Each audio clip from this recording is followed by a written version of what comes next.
¿Qué tal? ¿Cómo están? Muchas gracias por seguir Canal Tributario MX. Su amigo Víctor Gumaro Correa les da la bienvenida y el día de hoy con un tema que me parece importante en la práctica, como es la revisión electrónica en materia fiscal, precisamente con las reformas que tenemos del 2014 en adelante y pues con puntos esenciales de modificar el procedimiento para efecto de hacer revisiones, fiscalización a los diferentes sectores de contribuyentes con base en lo que se denomina precisamente revisión electrónica. Algunos puntos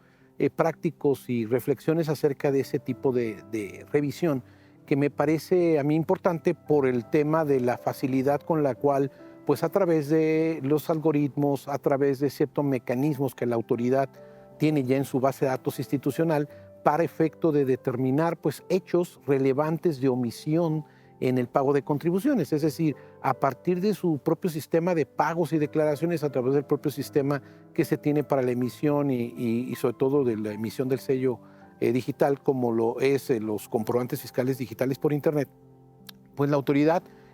con estos mecanismos principales y con el cruce de información con terceros, contribuyentes, proveedores, clientes, precisamente pues puede determinar precisamente hechos u omisiones que son base precisamente de esta revisión y que sabemos que adicionada principalmente a partir de las facultades de comprobación previstas en el artículo 42, fracción 9 del Código Fiscal de la Federación y el 53B, el procedimiento de este tipo de revisiones, que tiene algunos puntos relevantes que hay que pues, precisar de lo que debemos preparar para efecto de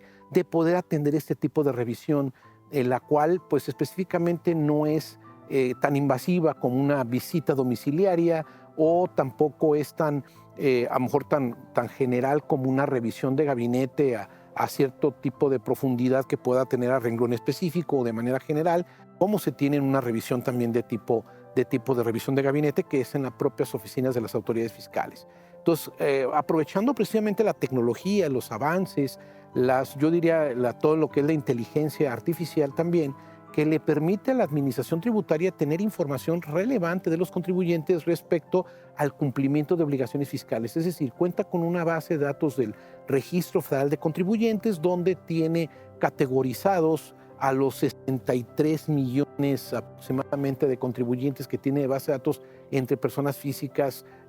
personas morales y también todo el régimen de sueldos y salarios, que son los que pues son la mayor parte de la columna vertebral de la recaudación fiscal federal de contribuyentes en México. Pues es importante determinar que la revisión electrónica puede constituir, pues además de la facilidad, la transparencia, el tema de conocer inmediatamente los conceptos omitidos en cada una de las contribuciones, como podría decir como ejemplo, impuesto a la renta, retención,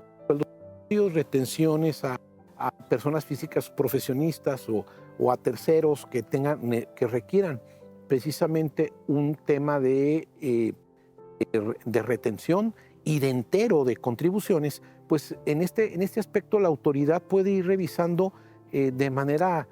importante los periodos tenga determinados de omisión de contribuciones. Y ahorita vamos a platicar el tema de las implicaciones. ¿Por qué? Porque entonces, ¿cuál es el primer punto relevante aquí? Pues es la revisión continua del buzón tributario.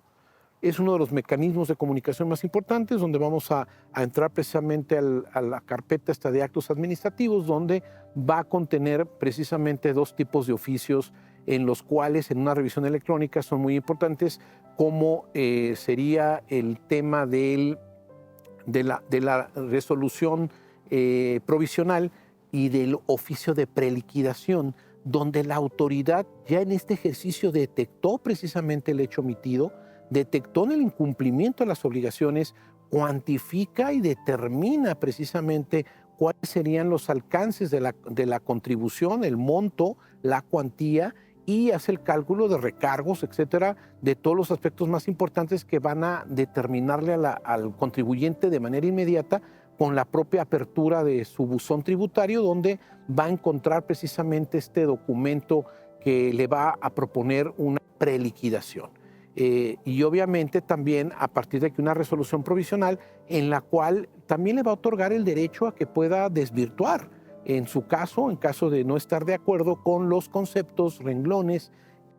estableciendo, especificando en esos oficios, que vamos a decirlo, van a ser de tipo electrónico, es decir, se van a tener alojados en el buzón, van a ser notificados vía precisamente pues acuse de notificación en vía electrónica, la cual va a surtir efectos jurídicos plenos en cuanto al correr los términos, en cuanto a los plazos que debe hacerse cómputo para efecto de determinar cuáles serían las acciones que un contribuyente tiene que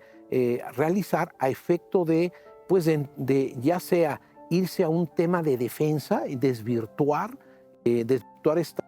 observaciones, estos incumplimientos, o en su caso presentar cuál que sería la alternativa, pues hacer la autocorrección. Es decir, de manera voluntaria el propio contribuyente va a establecer que está de acuerdo, va a determinar la contribución, actualización, recargos, y además debe determinarse las multas, porque aquí ya hay un tema de ejercicio de facultades de comprobación y aquí ya no se puede desvirtuar esa parte con un tema de espontaneidad en el cumplimiento o alguna situación así por propia disposición que tenemos en Código Fiscal respecto a este cumplimiento. Entonces, de obligaciones de carácter fiscal. Entonces, ¿cuáles son pues, las alternativas que tiene un contribuyente en estos casos? Que ese es el motivo de la reflexión el día de hoy, de algunas conclusiones que vamos a llegar para recomendar pues, tema práctico que deba de atender el contribuyente. Pues en principio es estar atendiendo de manera muy importante, secuencial, el tema del buzón tributario para que los términos estén bajo control y podamos conocer que pues se tienen ya sea el término de 15 días para el tema de desvirtuar o hacer el ejercicio también de accionar un tema de autocorrección fiscal. ¿Con qué? Con la determinación de las contribuciones y en todo caso pues pagar las multas disminuidas a un 20%, que pudiera ser un punto importante en esa etapa para presentar esas declaraciones que le hicieron falta al contribuyente y que son una base fundamental de las administraciones para pues, obtener precisamente los procesos de identificar y propiamente la de que el contribuyente pues, se actualice en el cumplimiento de obligaciones fiscales, que es un punto muy importante dentro del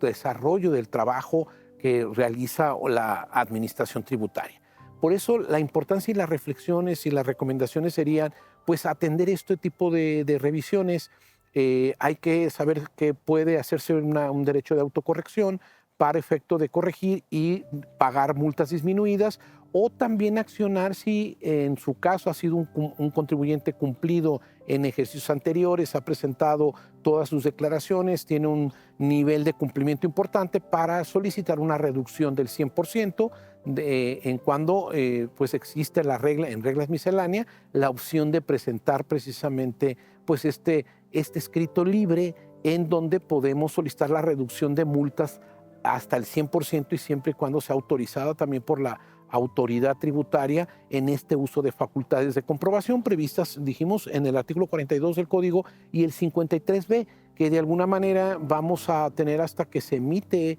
una vez que, si es que no se elige por la opción de autocorrección, pues la de determinar el crédito fiscal. Entonces, si ustedes se fijan, ese es un procedimiento que me parece fast track en cuanto a la determinación de la autoridad directa con base en elementos que tienen su propio sistema, en su sistema de inteligencia, en su sistema de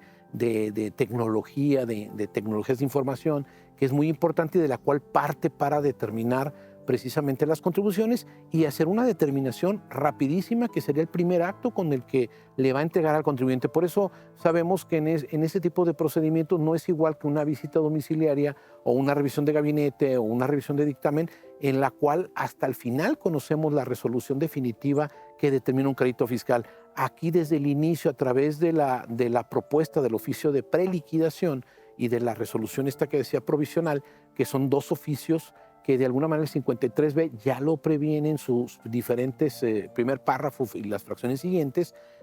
Todo esto del Código Fiscal de la Federación pues ya establece el propio mecanismo de atención de este tipo de facultades de comprobación. Por eso lo importante y la parte práctica es la revisión constante, la presentación de escrito libre para solicitar precisamente la reducción, inclusive en una opción también de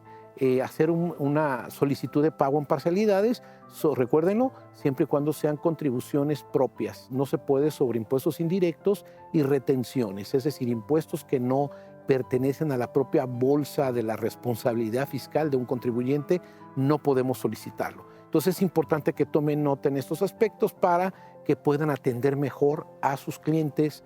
a aquellos contribuyentes que puedan caer en una responsabilidad de carácter fiscal a través de la determinación de un crédito fiscal ya definitivo en esta etapa. Espero que la información haya sido de relevancia para ustedes y nos vemos la próxima.